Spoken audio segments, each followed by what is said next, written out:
Oh snap, here we go. What's going on out there, YouTube? It's SEL'S representing JVS. Just want to give you guys a quick update. As you can tell by the title, this is my top worst 10 movies of 2017. This is kind of hard because one thing I'm an advocate of, and I know some other YouTubers the same way, just because something doesn't reach my top 20 or top 10 doesn't mean it falls into my top worst. That's one thing I wanted to avoid, like, you know, movies that I thought that, you know, didn't make the cut, you know, like Guardians of the Galaxy. Like, that's, like, for instance, that's my number 10. I'm just joking. I didn't like it as much as I really wanted to, but I wouldn't put it in my top worst. I couldn't do that. So let's go ahead and go down the list. And then I'm going to tell you some other things that I found really interesting about my top worst list. First one, I would say, is number 10, Unforgivable. As much as I love Rosario Dawson, the chick that, I forget what movie she started in, was it Knocked Up, and I looked at it and I was like, no, no. Number 9, Snatched. You know, you think it'd be a mother-daughter comedy drama, you know, and it would like go somewhere because of the subject matter, them getting kidnapped and stuff, but no. And I'm sorry I'm glazing through these, but it's really interesting where I'm going to put this. Number 8, Death Note. I'm not talking about Death Note the anime. I'm talking about Death Note the movie on Netflix. As much as I was really hyped for it, it was like the fact of the way that they handle characters like Light versus the way they handle characters like L. I thought they did a great job with L. It's a great character, but the way that they handle Light versus the way they handle him in anime, and just even kind of how like it felt like this melodrama for no good reason, and the character got to the point that he's supposed to be in the anime for no good reason, I was just kind of just like, man, you know. And it's crazy because the deaths were dope. Like it was there. It was right there. All they had to do is just commit to making it as deep and profound as the anime was. And I haven't even finished the anime. You know what I'm saying? So I felt like that was a real letdown in so many ways. And I feel like these two could be interchangeable. Number 7, Ghost in the Shell.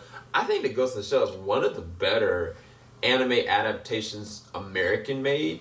But now that I've seen some really good, you know, Japanese or Korean-based films that take anime and make them live action very well, like this is a low tier. It's weird because I love, you know, Scarlett Johansson, and I love like her devotion to the role. I love the subtle moments that I was like, man, I remember this moment from this film. But then I look at, you know, what they're gonna do with Battle Angel, and it's just like, it's a different tier in comparison to this. And I feel like, I don't know if it was the movie's fault. I don't know if it was like the way they portrayed it, but I feel like they did such a great attempt with it, but it just fell flat, unfortunately. Batman and Harley Quinn. I thought this was, when I looked at it at San Diego Comic-Con. Thought it was a funny film initially, and then the more I looked at it again, and I was just like, this isn't how these characters would be. And the weird thing is they use every single Batman the Animated Series character in this movie. Like all the different villains, all the different ones. And they just did musical numbers with them. They had these sexual innuendos. They had this like romantic confliction between Harley Quinn and Nightwing. And unfortunately, man, it was not a good animated film in comparison to like, you know, Teen Titans Judas Contract, or like Justice League Dark, or, you know, animes like Your Name. You know what I'm saying? Like it was not a good animation, unfortunately. I just felt like they dropped the ball with that one. I think that the Batman Gaslight might end up being good, and I think that the Batman Ninja might be really good. But we'll see where they go from here. I really want them to go and stretch their legs, so to speak. Give us a Cyborg film, or give us, you know, some kind of what Sony's doing with Spider-Man, so to speak. Number 5, Transformers 5. Should I really even say anything more? I was really intrigued by this one because I kind of felt like, all right, maybe this is going to be a Transformers 3 situation where I didn't like the second one and the third one. I was like, man, it got a little bit serious, but then it kept comedic numbers. It had cheesiness, but then it had enough weight to it. And it's like, it had weight in just a few seconds, and then it just is like, okay, they just don't care at this point. The Dark Tower. My man Idris, my man Matthew McConaughey, they're great actors. They commit to their characters. But the film should have been rated R. Or what they should have done is initially done the HBO, or I can't remember if Cinemax or Showtime, did that first, laid some groundwork, and given us a real rated R version of this. Not this dumbed down PG-13 bore fest. Because as cool as the final fight was, cool as the characters are, as rich as the world is, it was just not a well-established film. Like, it should have been so much better, man. Especially when you got, like, powerhouses like Matthew McConaughey and Idris Elba. Come on, man. So, yeah. Triple X, Return of Xander Cage is my number 3. Man, what do I say about this one? This one I was kind of semi-excited about. But I was like, Fate and Furious, I enjoyed it. I thought it was really good. But this one, it was just all over the place. Like, as much as I like Nina Dobrev, and she added a good comedic number to the movie, as much as I love seeing Xander Cage back, it didn't feel like Xander Cage's return story. And even they added Ice Cube in there, and it just kind of I don't know, man. It just was mindless stupidity on so many different levels. Like, there was moments I was like, oh, snap, that's Tony Jaa. Oh, snap, it's Donnie Yen. And it was just like, the way that they serviced the characters, it made less of them. Like, in the very opening, I was like, this starts off really strong, but then it doesn't go anywhere because I don't feel anything. Versus, like, all the established lore they've done with the franchise for the Fast and Furious and the Chronicles of Riddick. More so than this, unfortunately. It's just been too long. Number 2. This was a hard number 2 because it could have easily been my number 1. Number 2, Alien Covenant. I thought this movie was one of the most predictable movies this year. It wasn't what I was hoping for. I think that what they should have done, just allowed Ridley Scott should have decided to either one, let Neil Blomkamp do his film, or he should have just did a Prometheus 2. Concentrated on what happened immediately after the fact, and then built to this point. Because it was like, everything that happened, you know what I'm saying? Like, I predicted everything that was going to happen. And there was nothing of weight or consequence that was left for me. The android fight at the end, it was just anticlimactic and dumb. And I was just like, this should have been a way better film, honestly. I was really disappointed by Alien Covenant. Number 1, without a shadow of doubt, I'll take my hat off for this one. Geostorm.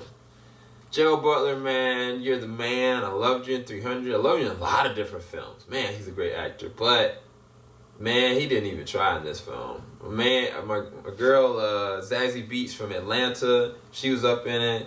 A couple other notable names were in it. But the movie was not good at all. Even the dude, the Irish dude from the show The Misfits, and what was that other one? Life and Death. I can't remember that other one. But man, they put that dude in there, and they did not service his career well at all. I just thought Geostorm was one of the worst movies. Like, we had more entertaining time talking about how bad the movie was after the fact than we did actually watching it. So that's my list. But what I'm going to leave you guys with is a couple movies that I look at and I see trailers for, and I'm like, I don't want to see this movie. I don't want to sit there and even go over watch this. And maybe that makes me a bad critic. Maybe that makes me more of a pro fan that does critiques and reviews of film versus a real diehard critic. Like, diehard critics, I guess, in my mind, would go and watch a movie, whatever it is. But if I know that this movie is going to be trash, if it's going to be bad, I don't feel like going, like I'm doing right now, and going for a long period of time talking about how bad a movie is. Y'all might be entertained by it, but, like, I'm a very good trash talker. I don't want to just trash somebody's work, you know, no matter what. But anyway, I'm going to go through the list. Fist Fight. The Great Wall. 50 Shades Darker, which I'm pretty sure probably was the worst one on my list. I don't know. I haven't seen it. Again, these are movies I haven't seen, but I was like, this doesn't look good. Baywatch, was not pressed, was not interested, did not look good to me. The Mummy was up in the air. I didn't know. I've heard it's not as good as it should have been. It ended like the Dark Universe thing. I really want to see it because of Tom Cruise, to be quite honest with you, and the old girl from Kingsman. All Eyes on Me is another toss-up because me and my wife were gonna go watch it, and like she heard from some people that wasn't good, so we just were like, all right, whatever.